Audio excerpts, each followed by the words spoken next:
to the Big Fat Gay Podcast, where we like to talk about the things that are weighing on our minds. I'm Don Marshall. I'm a big chubby guy living here in sunny Hollywood, and today I am your Phoenix co-host, arising from the ashes of 2020 and 2021. Oh my God. Reclaiming the world in my rebirth. Jesus. Follow that, Dan. I have a fire extinguisher in the hallway. It's very warm in here now. All that fire. Hi, my name is Dan Ilario, author, public speaker, and chubby chaser. And not doing the Phoenix thing. I refuse to be bullied by this thing that people are popularly calling the new year. I don't yet believe it myself. Oh. Yeah, that happens. I'm just going to roll into the next month. Thank you very much. I'm Trevor Keyson. I'm in a similar place. I'm a super chub, and I feel like kind of like I'm backed into the corner, and I maybe have like a stick, a butter knife, and I'm just like, what? It's come at me, toast. Yeah, I did have a big like wave of panic when I realized it's been 2 years since 2020. Yeah, and like we're going into year 2 of the pandemic, and yeah, it's a vibe. It's something.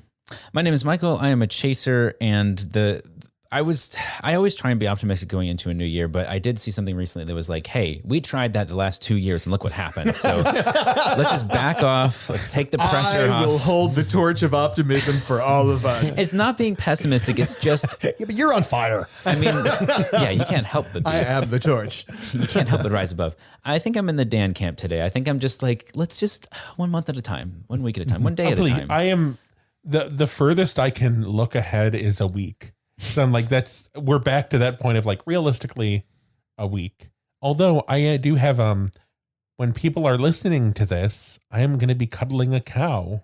Oh, that's right. Tomorrow? Yes. Oh, how, what, where, why, when, and how? Because that was my Christmas gift to Trevor. A cow. Yeah.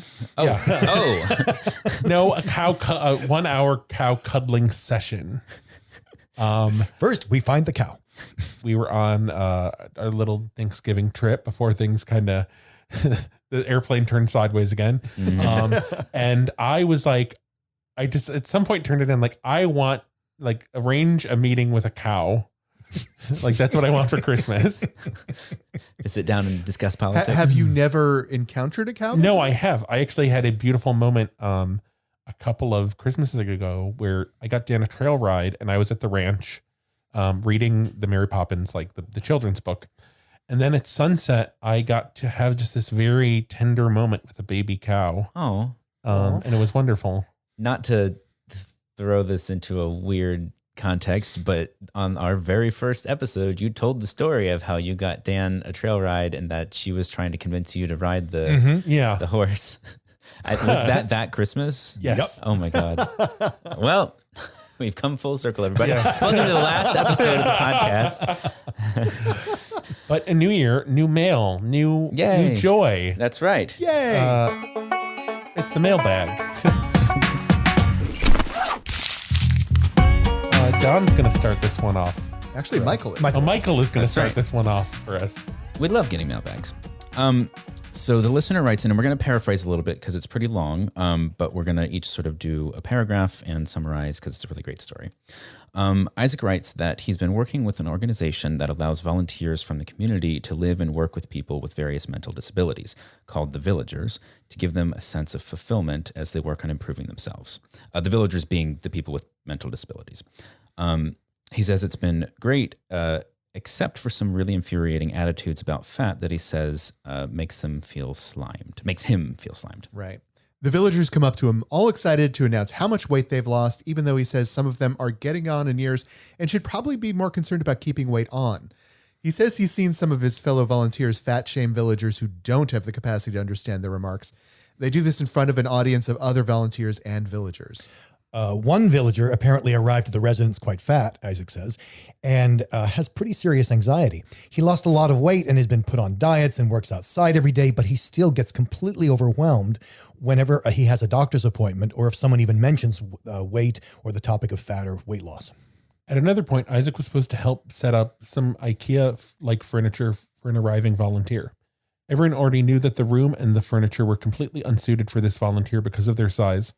But instead of addressing the problem, people stood around speculating about how bad it would be for the new volunteer and how in the world they'd cope. Well, the good news is that Isaac says he went to talk to his boss, who was in charge of the furniture fiasco, and told him about all the fat shaming and fat phobia, and he was actually very responsive and has become an ally. Isaac says his next step is to make his fellow volunteers aware of the problem and hopefully provide some hope and healing for the villagers and maybe even for the volunteers themselves.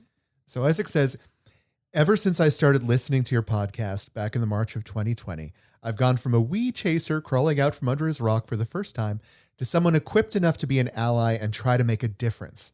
I hope we can all keep making a difference in a coming year in our own ways. And he signs his email with lots of love, Isaac. Isaac, we love you. I got the feels, Isaac. I got the feels. I grew up going, I had friends in this place called Camp Hill Village that had villagers that dealt with the mentally challenged and the physically handicapped. And that was a factor. Now that I'm thinking about it, I hadn't thought about it until recently, but yeah, there was a lot of that there. A lot of like fat shaming or a lot of fat shaming, but it wasn't back then. It was a little different. I think it was just a different world. Like people would comment on my size, but the villagers would comment on my size, but it wasn't with malice. It was just like, wow, you look different from me, okay. and I am curious as to why, and what has caused this and how you feel about it. And it was never like, ew, but we are in a different world now. So I can't even imagine what that world must be like. And Isaac, you are carrying a torch into a dark place, and good for you, man. yay. Yeah. Yeah. This was, way back when we started this, and I know I've said this before, but it bears repeating. My whole goal for being a part of the show in the first place was to feel like whatever I might say could reach a chaser that might help them on their journey. And if that's been a piece or a part of this experience for Isaac, that is incredibly gratifying for me. And thank you for letting us know about your experience, because it just feels like, it feels like the full circle kind of coming to a close, as it were. Yeah. And, this is our second letter from someone who is out there making a difference. Mm-hmm. And I don't know if I should say it as even more thrilled, but, it has been pointed out quite rightfully that chasers can be some of the worst when it comes to being fat allies. Mm-hmm. And I'm just really glad that we're converting some chasers out there to fat allies. That's so, so, so important. Yeah, they're definitely not synonymous. It takes a lot of effort to put yourself out there when you don't have to, when you can pass. Yeah, when you can pass. Mm-hmm. Yeah. Especially in an environment where there are a lot of people in this situation that don't really have a voice for themselves or know how to speak up for themselves in this situation. Well, and there's also that thing, Trevor and I have talked about this, where it's like, well, of course you think that you're fat.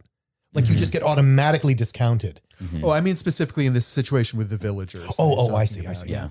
Like that's amazing to me. Yeah. Yeah. Like And you are a freaking hero, man. And there's nobody else saying anything. Like if it were like, oh, he and a coworker were kind of grumbling to each other about how it bothered both of them, like you kind of have cover to do it together.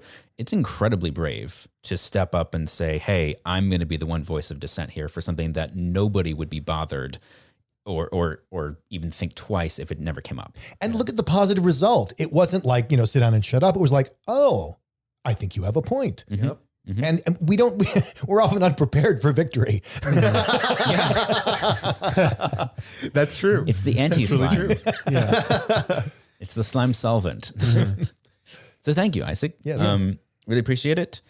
And yeah, if you guys have any other letters or similar stories or want to write in, we are always happy to do more mailbags. Isaac is our hero of the week. Yay. Yeah. Hero of the week. I'm also, I just upfront, you can rate us on Spotify now. So if you're listening on Yes. Spotify, give us 5 stars immediately. Right now. Pause the show, rate us 5 stars, and then hit play again right now. Okay. We'll wait. Yeah. But not for long. Not forever. Where Don's leading us, burning us through the fire of the new year. So let's dumpster fire. tear on into pop culture Yay. with There's no music for that. yeah. Well, no, but we do. Our first story does have Michael digging through the soundboard because we have some fat suit discourse.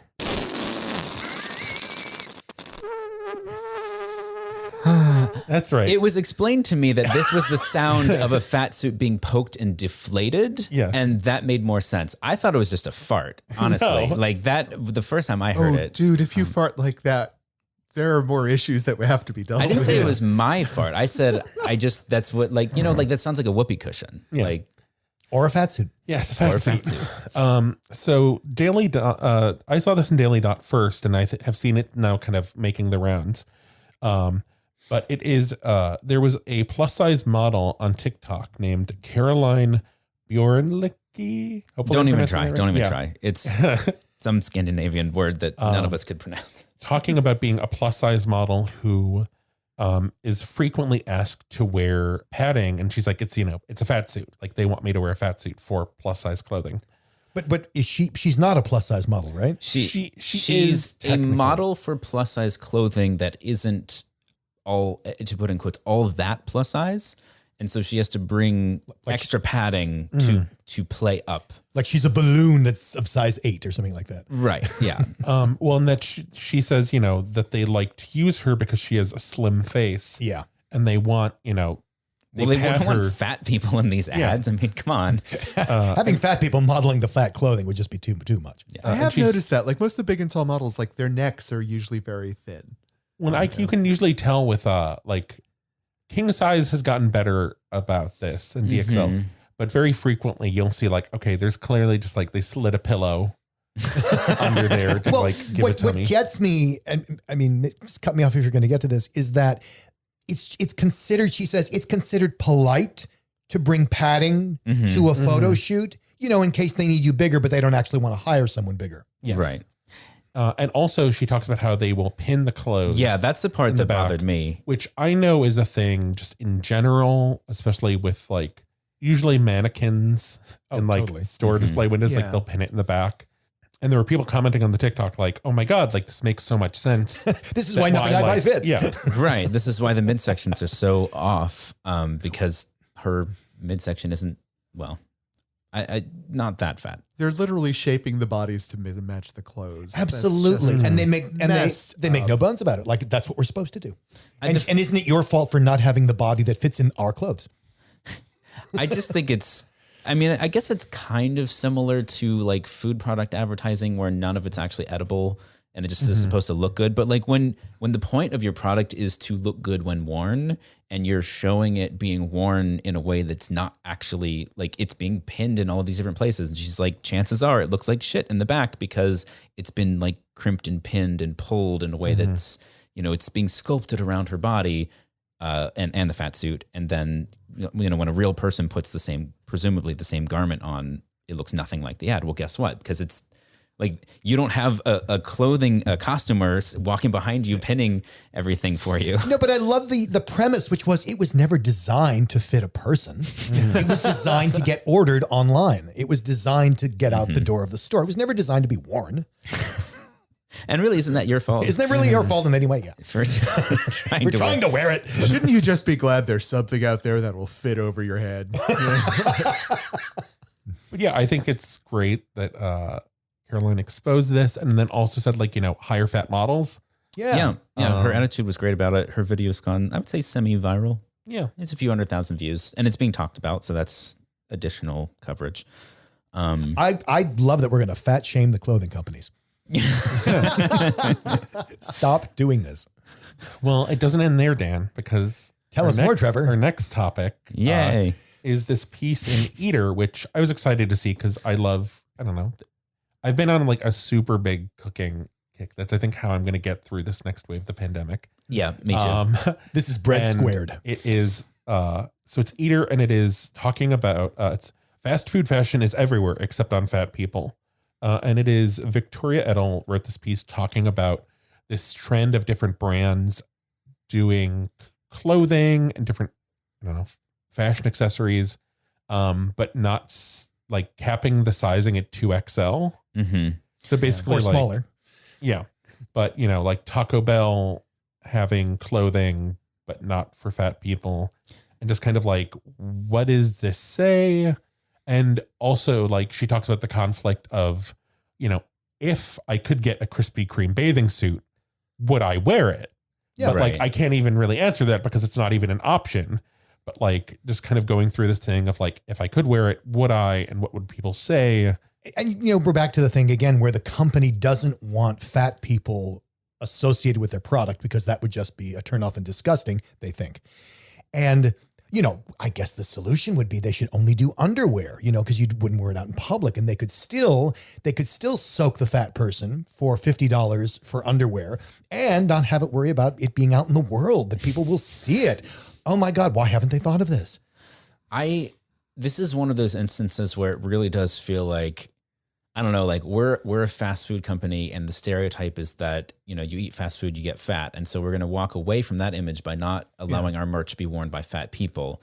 And on the one hand, I'm like, have it. Like, because I wouldn't wear it. But then at the same time, it's like, well, but some people would, and they should be allowed to make that choice. And there shouldn't have to be this sort of weird prejudice around it. It is weird to talk about, though, because it's kind of like us saying, like, I want the right to wear my Krispy Kreme bathing suit. I could not. It's more than, it's not just wearing it. You got to get, there are people, somebody is out there dying to pay Krispy Kreme a ton of money to wear the brand on their body. Advertise for them. To advertise for them. I want to pay you to advertise your brand. Yeah. And like, okay, there are people who do that. There are people who, will wear Levi's or whatever the brand. But I want my Krispy Kreme budgie smuggler, and I want it now. But it's interesting that fast food, I think, has often gone out of its way to try and force fat people out of their orbit, right? So like, I don't know if you've noticed this, Trevor, but I know like when if I have eaten in a fast food restaurant, very often like the tables and chairs are designed so that they can't be moved. Oh yeah. And they're set at a distance where like no fat person can sit in this, right? So they're kind of setting up so like, you're not going to see fat people in our advertising. You're not going to see fat people in our clothing. You're not going to see fat people in our restaurant because we make them take our food to go. Well, if you want a Krispy Kreme swimsuit, we'll be making our own merchandise. No, we still have to figure. I think after Bigger Vegas, we'll have a better sense of. Are we idiots to show up to Bigger Vegas without merch? Oh, I think we're gonna have. I think this is the year of merch. Do you want merch? DM us right now. You've rated us 5 stars on Spotify. Just reiterating that. Pause the show once again. Yeah. I mean, we do have a killer logo. That is true. We do an have awesome a killer logo. logo. so just send us money and then we'll make something. Think about it this way: if you want to support the artist who made our logo, What is the name of the artist who made our logo? Connor Graff. I don't know if that's it. I don't know if that's his actual name. That could just be Connor Graff. And he also is graphics design, GRAFICS design on Instagram. okay. Give him a follow. Yeah. All sorts of places. He does a lot of great typography stuff. This is our 2-year anniversary. I think he's earned himself another Yes. shout out At least. That's for that right. amazing work. Yeah, this is our anniversary episode. Oh yeah. Happy anniversary, guys. Sorry, I thought we knew that. No, I thought it was like the 6 or 7 year anniversary. I mean, at this point, I was gonna try to make a cake at some point. Yay. I'll let you'll see on Instagram. You'll have to and stuff decorate when it we like do. our logo. I thought about that, but Oh, then I wow. also was like, that's a lot. So that That is is a lot. a lot. Well, anyway, rolling right along, we have a Fat Watch. yeah. Whew. The first, Everyone, take your deep breath. It's Fat Watch. 2022. Oh my God. We're holding hands. We're flying through the sky all holding hands. It's Peter Pan vibes. It's Can you read my all mind? sorts. Superman and Lois holding hands. We're all flying into the new year together with a great piece from Virginia Soulsmith, who does a lot of writing about kind of fat bias in the medical industry. we featured her before Yes. because I remember I got her name wrong and I had to retract it. So you can subscribe and support the work she's doing by following her Substack, Burnt Toast. So the title is COVID Fat Cells and Journalism's Personal Responsibility Problem. I feel like, do you want to talk? Because Dan's our like resident medical guy. So I feel like I should hand this over to him. smart stuff. Smart stuff. Yes. Point number 1. Okay, so this is an art. She's written an essay about, in part, the New York Times coverage Right. of this supposed study. And I'll get into why it's a supposed study. But the overarching point is that this was not a peer-reviewed study, nor does it claim to be. It is something that they found. It is about the level of a very well-funded high school science project in its in how it takes on the data. We'll get into that if you guys want. But the point is, the New York Times, they just say, oh yeah, by the way, this study came out. It's not really peer-reviewed, but anyway. And then they just go on to talk about how fat cells harbor COVID and all this stuff, sort of ignoring the part about like, well, it was a study of 11 people and 8 of them were corpses. Oh. That. All right. And most of them, I can't remember the number, I think 7 of them were over the age of 65. They completely did not account for any of the other risk factors for getting disease, for getting COVID. It was that whole thing that we've seen over and over again where like, well, wait a minute, if you're diseased and you're fat, we don't need to correct because we already know the answer. We already know. We don't need to factor in other causes because we already know the cause. If I didn't know better, I would say that's irresponsible reporting. So, What I just love is it is such a delicious, like I saw this going around and like, oh my God, fat cells are harboring COVID. And fat people have a lot of fat cells, and just people hate fat and fat cells. It's just this way of like, yes, this is the perfect thing. It's all lining up. Yeah. well, and here's the one that really gets me. So let's say that you are, part of the part of team oppression, and you're going to say, well, you see, obviously you got to lose weight. Losing weight does not decrease the number of fat cells. It just shrinks them because your body is becoming emaciated because your body is shrinking. So I suppose if you really wanted to trumpet this study, the implied solution would be liposuction, not weight loss. It's just such an avalanche of nonsense. And based on that report, they're actually going to start instituting liposuction centers at all of the COVID clinics. Right. So yeah, it'll be good.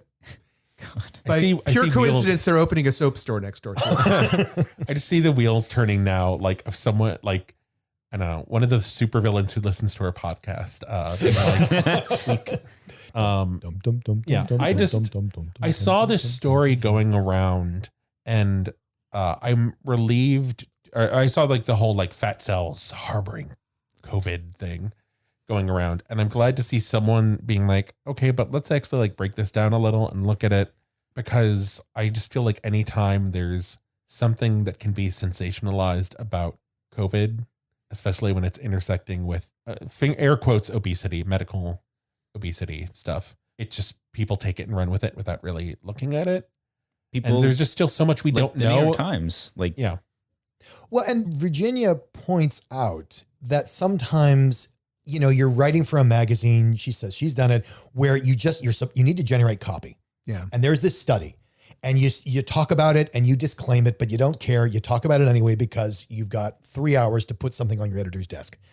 And I think she's a little easier about that than I am, but I've never been in that position.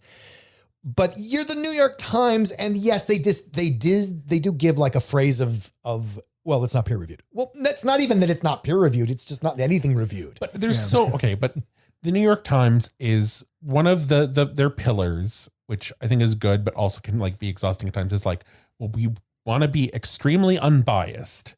Oh, so like to the point of which I've been in my like cooking thing, I was listening to Samin Nosrat's podcast, Home Cooking, which it's a lovely little, there's only a couple episodes. Check it out. It's wonderful.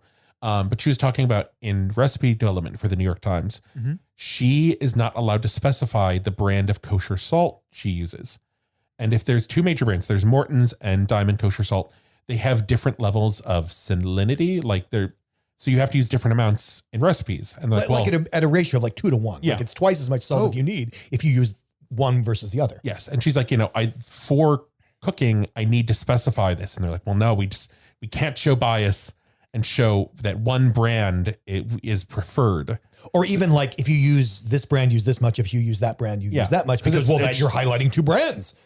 So but that level of like, we can't show bias, but like, this is clearly the fat cell story is like clearly.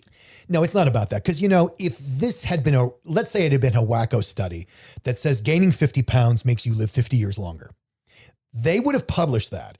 And the majority of the article would be how it's nonsense. Right. So, they're not, it's not like they're just publishing any study like, well, because it's a study, I don't know. It's up to you to decide. No, they're not doing that. There would be that whole thing where like you have to present both sides, Yeah. except when it confirms your bias against fat people. And Virginia points out the most glaring omission of the study is the fact that people of color and people in larger bodies have less access to health care and receive worse medical care when they do access it compared to their thin white counterparts. And as a side note, where they got the fat cells was from cadavers and people undergoing thoracic and bariatric surgery.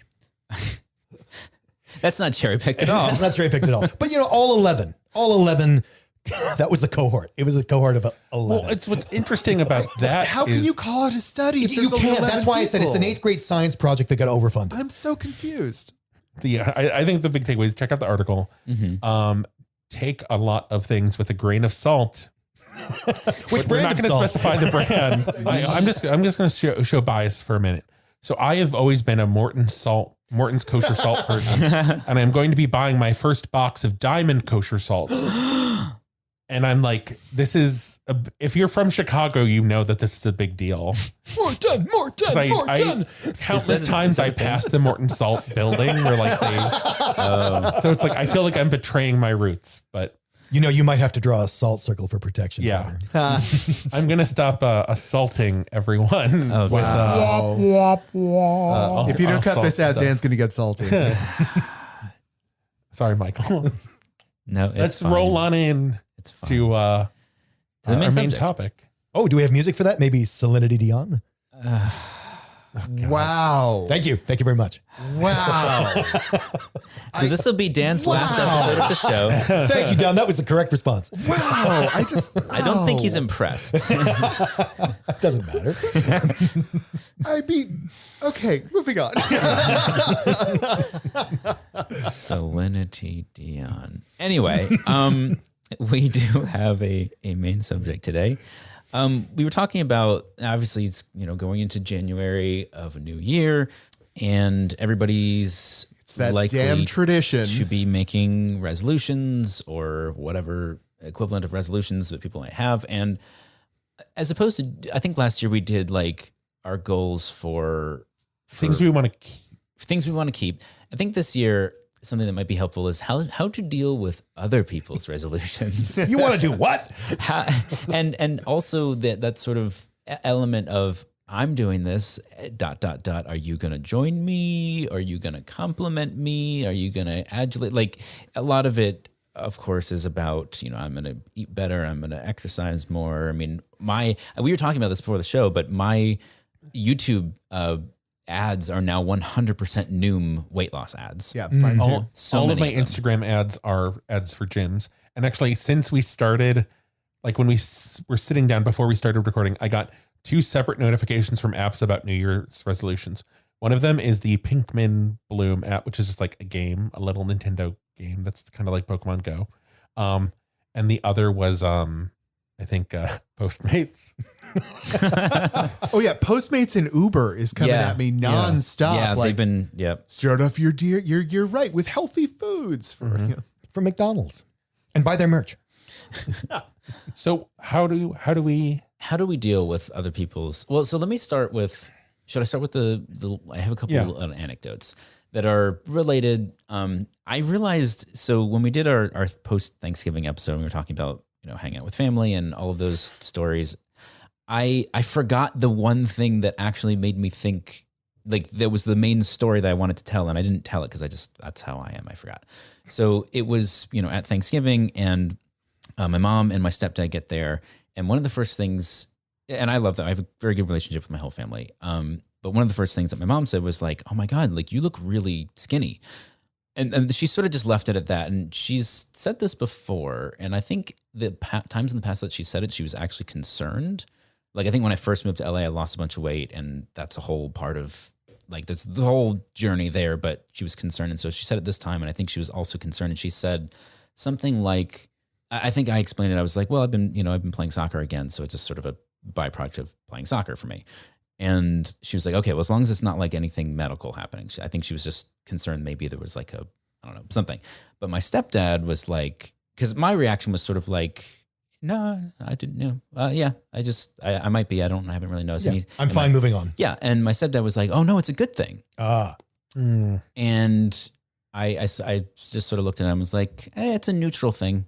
And he kind of nodded and was like, oh, okay. But it was that moment of, I am expected to receive that like a compliment. And we've talked about like stepping on other people's triggers and bringing up other people's weights is an issue. And that is not necessarily likely to happen. Oh, this happened. I think, did I tell you guys on the call, the guy that was playing soccer with? So this was back in Nashville. Yeah, just right in the fudge. Right in the fudge. It was, I ended up going to play a soccer game right after, it was on the 26th, December 26th. So it's right after Christmas. And it was just a pickup game for fun. And one of the guys there, he was a little bit older, a little bit chunkier, really apt player.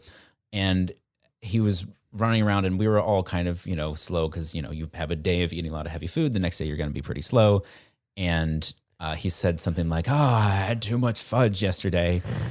Which is one of those like small things that you just hear a lot of over the holidays. Like you're eating lots of yummy, delicious, rich foods. It happens. But then at one point, somebody like went to try and like kick the ball higher up in the air and accidentally kicked him in the belly. And he goes, right in the fudge, which is just funny. In dating chubs, one of the things you often hear, and not even dating chubs, just dating people, is like, oh, I've lost this much weight. Mm-hmm. Or you're on Facebook and someone is trumpeting their latest weight loss, which is fine. I'm not there to yuck someone's yum if they're, but sometimes you're stuck in that position of someone comes right up to you and there's like, I've lost 20 pounds. And you're supposed to set off fireworks.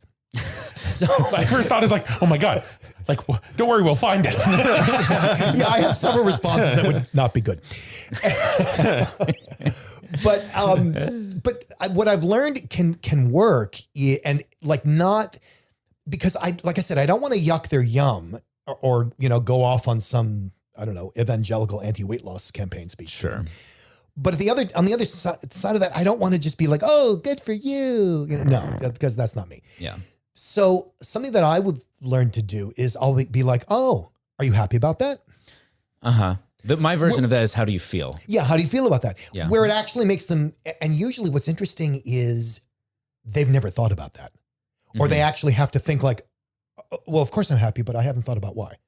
Like it actually sets off a thought process as opposed to you're smaller. That's wonderful. Yeah. That happened to me over Christmas. We went to see Michael's family, and one of his family members was talking about this whole weight loss journey that he's been on. I will say as part of his journey, it has been a very good thing because he was diagnosed with this medical issue and he had given up. Like he was like saying his goodbyes. He's like, I'm done. I'm on my way out. Like, this is it. I have a month left. Like, goodbye. And then as part of the process of, I guess, getting through that, he has been losing weight. He's lost a substantial amount of weight. And so at Christmas, he was talking about that and talking about how great it was. And of course, Michael and I are sitting there like, there's a lot of those very traditional anti-fat microaggressions that go around in his family. Nothing horrendous, but it's there.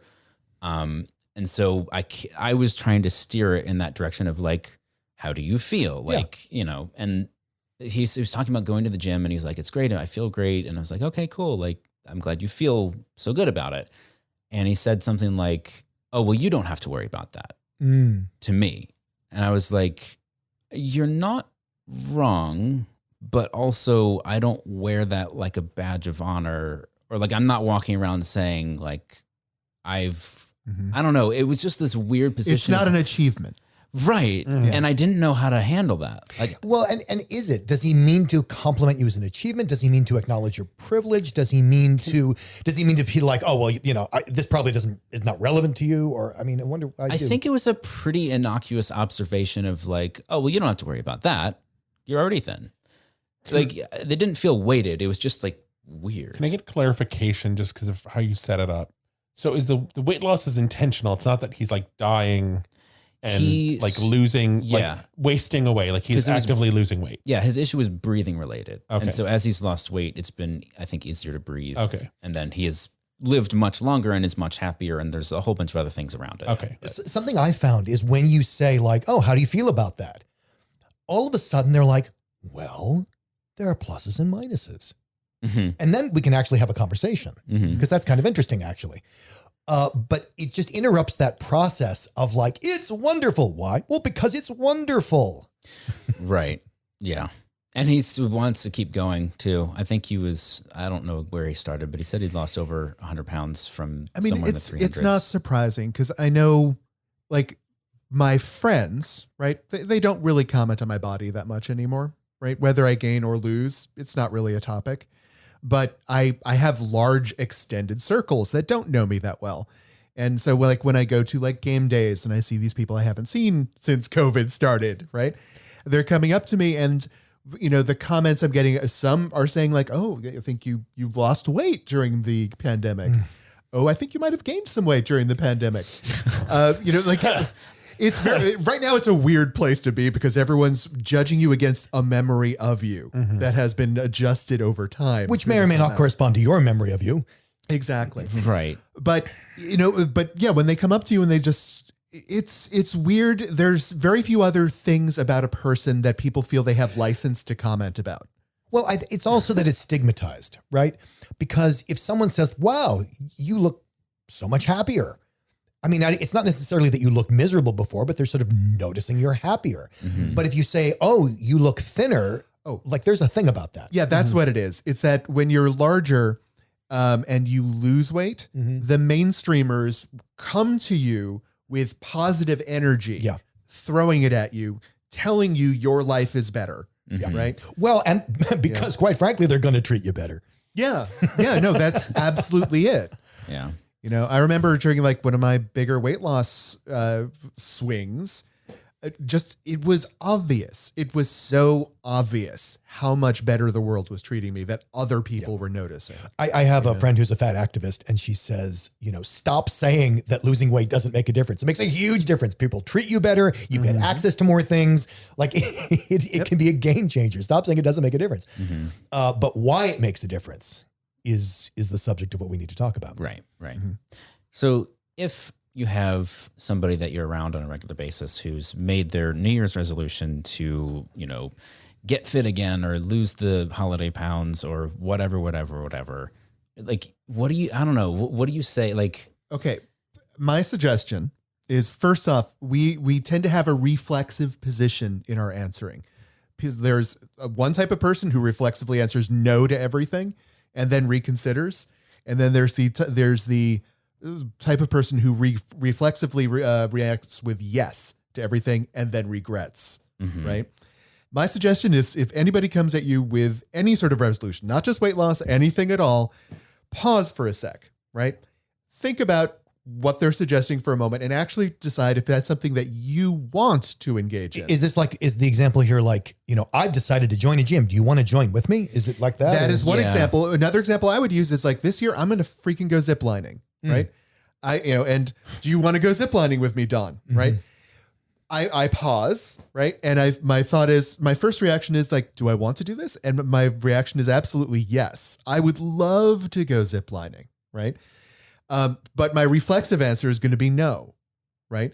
Because I'm terrified of my body weight on a zip line. Like I am convinced that I will go plummeting into the abyss and die horribly after that steel cable snaps. Don, you and I have to do this together. We are going to not zip line together because I have zero ambitions to zip line. Don wants to zip line. You and I. Yeah. I will zip line. Yes, but if you're looking for solidarity around not ziplining, I am there for you, Don.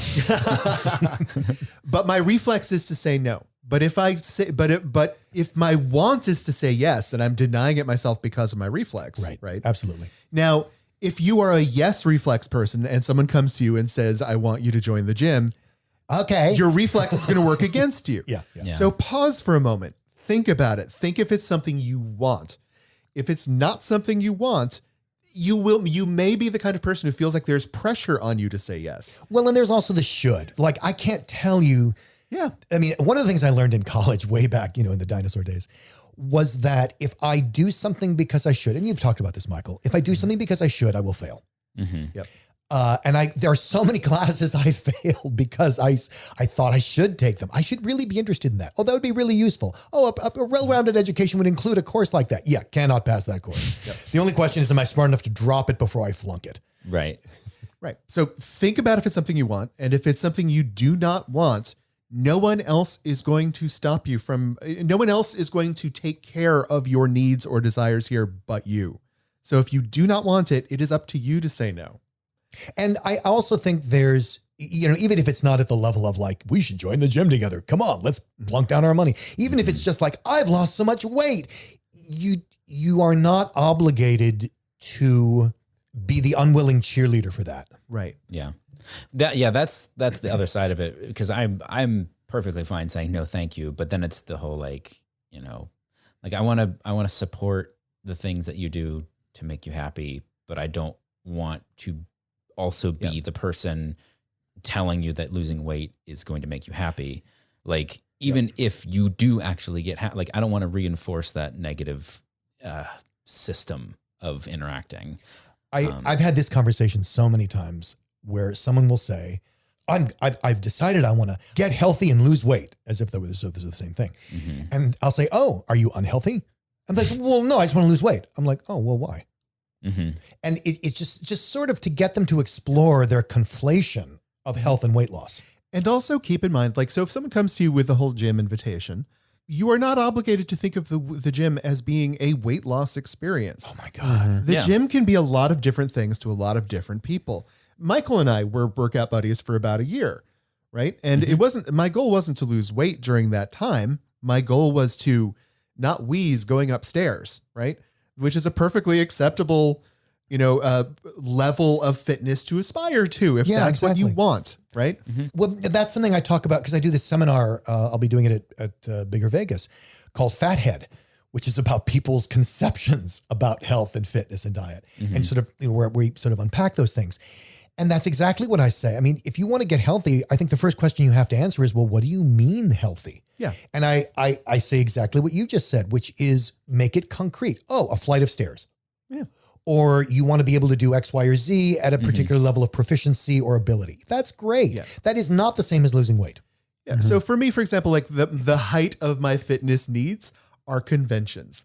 Yeah, there you go. I love to go walking for, 2 or 3 days at these conventions. And at my current fitness level, after having sit in my ass for 2 years, eating bonbons, yes, I like bonbons. Back off. I have yet to see in a store something labeled bonbon. There are ice cream treats called bonbons. Oh, okay. There was a point. But speaking to that, Don, so so in my little cooking, I have been, as I said, I've been really cooking a lot. I walked 2 miles just in my kitchen. Yeah. Which when the days leading up to Christmas, because I did a big cooking thing where I was cooking, doing prep every day, walking 2 miles. I was I don't even know how. I guess pacing. Well, because our kitchen is not ergonomically laid out. Number 1, 2, it's big, and 3, you were in there for hours. Yeah. I mean, yeah. Your kitchen is the size of my living room. But yeah, it's just I think setting goals for what you want to do and just finding things that you can do to accomplish that. One way to be able to get up the stairs without wheezing is just to keep taking the stairs. Take the stairs, yeah. You don't need to, I don't know, pay, $80 a month to use a Stairmaster at the gym. Be okay, I'm going to do this. And then wear yourself out and then be winded going up the stairs because you spent an hour on the Stairmaster. My tip before we move on would be, if you just need a quick out, if you're in a conversation like that, just say, oh, that's great. I have some of my own New Year's resolutions that I'm going to be working on too. Yep. And just let that be separate. And if you're cornered, just to reiterate, I think I was a little unclear. You are under no obligation to say yes, but no is not always your friend. That's all I wanted to say on that point. Oh yeah, I got that. Yeah. I got that from what you're saying. Do we have a tip for today? I think that was just a whole bunch of A whole tips bunch of right there. tips. Yeah, we had a whole lot of tips. Have a whole carton of tips. Walk a couple miles in your kitchen making a feast. So we do have a bit we prepared for today, though. We do. You say the word prepared, and it makes me think that We do have a bit that some of us are winging today. yeah, that's So while we are not necessarily advocating that anyone has to take any New Year's resolutions, we would like to suggest that perhaps there are some people out there that might benefit from them. And so each of us has decided to bring a resolution for someone that we think could maybe afford to engage in one. So since this was my idea, I'm happy to lead off. yeah. I would like to make a New Year's Eve resolution for Dr. fucking Oz. Oh Jesus. Dr. fucking Oz, I believe your fucking New Year's resolution is going to fucking never be to give fucking medical advice to another fucking medical person ever again. You fuck so much. Wait, hold on. Does this mean you're responsible for his pivot into politics? I may be. He's running for something, I'm sure. Yeah, he's running for, I think it's Senate? senator or governor of Pennsylvania. I think it's a Senate seat. He has been marketing this thing called raspberry ketones. Oh, yeah. Apparently as a miracle weight loss cure forever. The advice he's given to people, he was one of the people that got out and was pushing for hydrochloroquine. Like, Doesn't he also have a wagon of fat he likes to take out every so often? Like yeah. There is. I feel like there is no other health celebrity that is more directly damaging, because very few of them have that veneer of medical expertise that he has, in the fact that he is a fucking medical doctor and should know better than this. But Don, a medical degree should never get in the way of a good scam. yeah. That's fair. That is valid. That's fair. I can't argue with that. So, Dr. Oz, please enjoy. Mine's very different from that. So That's his mind, but I don't know. Michael, you go next. mine's very different. So I was telling you guys earlier, but apropos of almost nothing except that I like the show and the game The Witcher. I was watching an interview between Graham Norton. I remembered his name. Yay! Graham Norton and Henry Cavill, Oh, boy. who was on the show. Oh, you haven't heard this. All right, I'll tell you the story then. So Henry Cavill, in case you've been under a rock and you don't know, plays Superman in the recent movies. He plays Geralt in The Witcher. He's like this sort of Adonis man, handsome, tall, built, just all of those Forearms things. the size of my calves. Just incredibly handsome. And so he, in this interview, was talking about one of his his passion hobby. Yes, a passionate hobby of painting Warhammer figurines, which is Warhammer? it's a game It's a like miniature Battlefield. war game. Yeah, it's a war game, but you can buy different figurines for different people in your army, and you can paint them if you want. And so there's a whole hobby. It's like a total nerd hobby that usually is people would imagine that only like the glasses wearing like unkempt person in their basement would do. And he's talking about this on this very popular talk show, and Graham Norton is ripping him for it. Of course. Really Of course. ripping him for it. And at one point, Tom Holland was also there, and he was like, that sounds like a lot of fun, actually. I would do that. But you could see the level of, and there was another part where Henry was, and he was sort of like taking it in good spirits. Like he wasn't, but he also wasn't engaging. He was like, no, it's actually like really fun and people do enjoy it. And I have friends over to play. And at a different point, Graham Norton was like, oh, and I hear that you know a lot about The Witcher, the book and the show and the movie. And he's like, do you correct people on set? Like if they get something wrong? And Henry, you could see the look on his face like, yes, but I'm not a dick about it. All of this to say that he is clearly a nerd, like a blatant, out and proud nerd. And I want him to double down on that and just really fly the freak flag high and don't let people like Graham Norton take him down, because I thought that was awesome. And when he was first cast as Geralt a couple of years ago, I was not a fan of that casting choice. I was not on his team. And then he's won me over. Days long monologues from Michael about how much he hated that choice. I really was not a fan of that choice. I hadn't seen him in much else besides Superman, and I just didn't like it. And he has won me over, due in no small part to the fact that he is clearly such a nerd at heart. And I like that he can look one way and still defy the stereotype. And I think I'm proud of him for doing that. I want him to do it more. Well, yay, Henry Cavill. Yes. Trevor. I did my homework, so I'm going to say, no, I was actually thinking about this because I did not really do my homework, but I was thinking just about celebrities backtrack ever. celebrities on social media and just kind of like the vibe. And I was thinking of Lizzo, Mm-hmm. and I think Lizzo has earned a social media detox because she Yeah. gives so much on social media and gets so much backlash. Mm-hmm. And I just think of there's so many super beloved celebrities who manage to still give to us while like maintaining their space and privacy. Like Catherine Hahn is an example. Catherine Hahn's not on social media. Mm-hmm. And she still just is like, I think there is that fear of like, oh, if I'm not like, especially I think as a musician, when like there's gaps in releasing music, Mm-hmm. I can see the like the urge to be like, I need to like kind of still be present.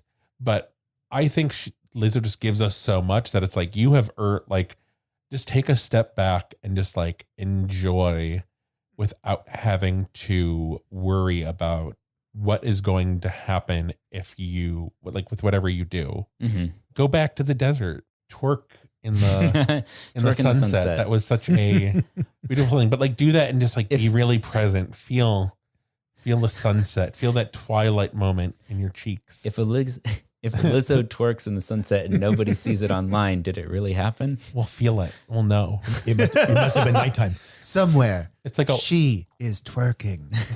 it's like when you see a wolf sometime. Like I've never seen a wolf. I'd be terrified if I saw a wolf anywhere.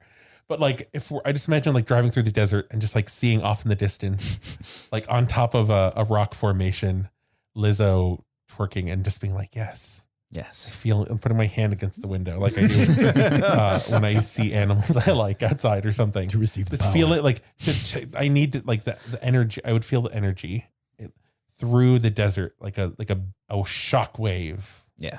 All right, Dan, follow that. Well, so I think it's pretty clear I did not do the assignment. But because I don't know anybody. I don't like I'm not plugged in. I know who Dr. Oz is. I know who Lizzo is. I know who these people are, but I'm not strongly moved to like, I got a thing that you should do. Uh-huh. So, but what I really, really loved was what Don was saying earlier. And I suppose if I had a recommended New Year's resolution for anyone, it would be to think about what you want and not get locked into the auto response of yes, no.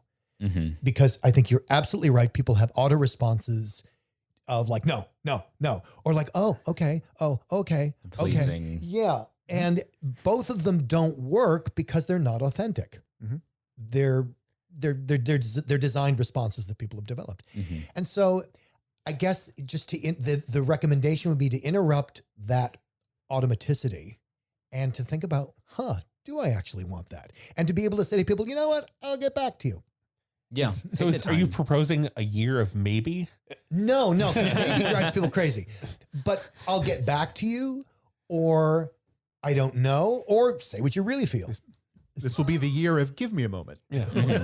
Well, because sometimes you don't know. If you've programmed yourself to always say yes or always say no, you probably don't know in the moment what you want. Yeah. That's and it. I think a very real element of this, if we're talking about everyday New Year's resolutions for everyday people like us, it's that we don't know what's going to happen this year. We don't know if the pandemic is actually going to break or if it's going to just keep going, and things that you might resolve to do that you can't accomplish because of any number of extenuating circumstances might make you feel bad if you can't do them. And maybe you should just wait a little bit and see if these things are even achievable at all. Maybe gym's close again. I don't know. And then don't say that. Yeah, I don't know. You They're just not gonna close. traumatized. They're Not in gonna front of the close, man. honey. it's okay. There's no such thing as a That closed will- gym. That will never happen. No, what I'm worried about is the return of Pluto. We'll talk about that in a later episode as it gets closer. Google the return of Pluto, people.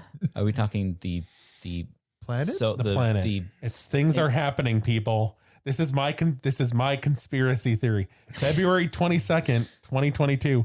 Pluto is coming back. Wait. and shit's gonna happen. Wait, hold on a second. So when Hold on, we Pluto are was way over. We are way over. when Pluto was taking Well, we're all back in the room for Yeah. 2022. In case you couldn't tell. So there's a little bit of giggliness going on. We're looking forward to a whole new year of all sorts of fun stuff. If you have ideas for things that you'd love to hear us talk about, why don't you give us a write-in? Sure. We are planning this year. At this point, we are still planning, on going to Bigger City. Yeah. Bigger Vegas. Bigger Vegas. In end of June, start of July. Yep. And our first sort of touchstone episode of the year coming up is our Valentine's Day episode in about 6 weeks. Oh, yeah. Just, oh, God. So, You got to start having sex again. Jesus so Christ. if you have questions of a sexual nature, perhaps Or you'd like- romantic. or romantic, Yes. or sexual, then you should send us an email or, include it in your review. Where could they email us or review us, Trevor? Well, we're on Instagram and Twitter as @BigFatGayPod. We're on Facebook as the Big Fat Gay Podcast. Leave us 5 stars on Spotify. Yay. Apple, iTunes, everywhere. Everywhere 5 stars all around. New Year, 5 stars. See the articles we talked about at www.bigfatgaypod.com. Yay. Maybe you're listening in your car as you do, and you see something in the rearview mirror and you can't quite tell what it is. And it's Pluto. Pluto is coming back, people. We have to be prepared. So Watch out.